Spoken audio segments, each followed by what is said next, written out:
The police sirens were still echoing through Maple Ridge Estates when I looked up from my perfectly legal post hole and saw 3 squad cars pulling into our cul-de-sac.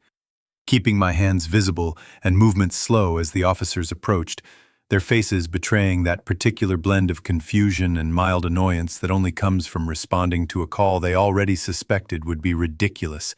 And sure enough, there on her pristine driveway stood Patricia Greenwood, arms crossed and smug as ever, the self-proclaimed queen of our gated community and long-reigning president of the Maple Ridge HOA.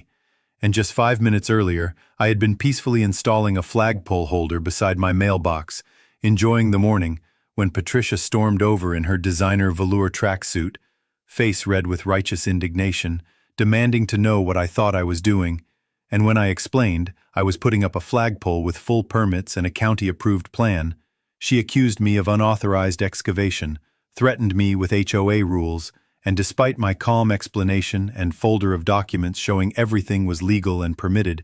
even citing Section 12, subsection C of the HOA covenants that explicitly allowed for residential flagpoles, she wasn't having it,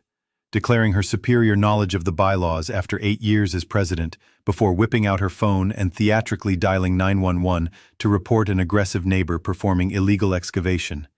And by the time Sergeant Rodriguez and his officers arrived 10 minutes later, Patricia was pointing at my small post hole like it was a crime scene, but the officer, clearly seasoned in HOA neighborhood nonsense, reviewed my permits, confirmed the hole was within my property line, and diplomatically informed her it was a civil matter, much to her dismay, as she shrieked about community standards,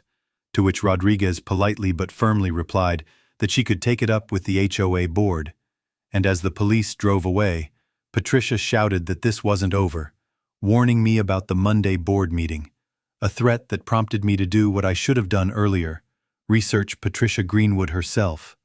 And over the weekend, digging through county records, zoning maps, and environmental filings, I discovered that Patricia's immaculate $4 million estate, complete with a guest house, home office, and luxury landscaping, was built partially on land designated as protected wetlands 15 years ago, and the guest house in particular should have been prohibited by environmental law. Yet an impact assessment filed under the name of one Dr. Amanda Foster claimed the wetlands were artificial, except Dr. Foster had lost her license 3 years before the report was filed, later sanctioned for falsifying similar reports. And it turned out, Patricia's septic system had been illegally routed through the protected area, risking contamination. And even worse,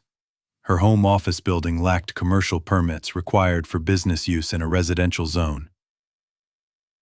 So I gathered all the evidence: property surveys, environmental reports, zoning maps,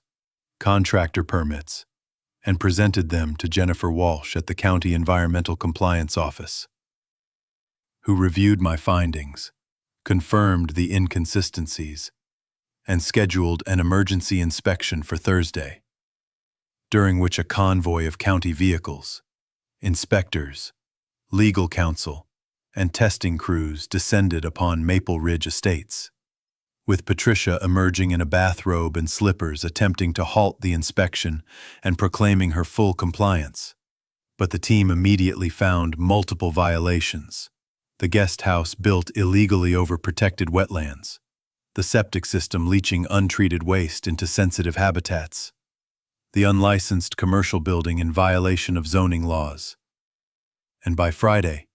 the estate was cordoned off with bright orange fencing, guest house utilities shut down, and environmental officers collecting soil and water samples,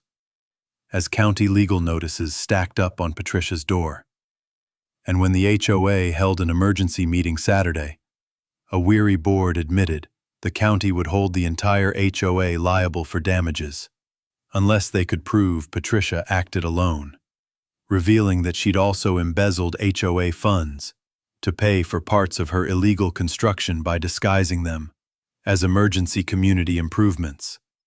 And with the weight of mounting legal, financial, and environmental violations, the board voted unanimously to remove Patricia as HOA president, bar her from future participation, and initiate a civil lawsuit for misappropriated funds. While the county's final report cited her for $450,000 in environmental fines, $1.2 million in restoration costs, and ordered 10 years of environmental monitoring. And that Sunday morning, as I worked in my garden, Patricia quietly loaded a suitcase into her car, stripped of her smug authority, her expression hollow, meeting my eyes for a brief moment, before driving away without a word,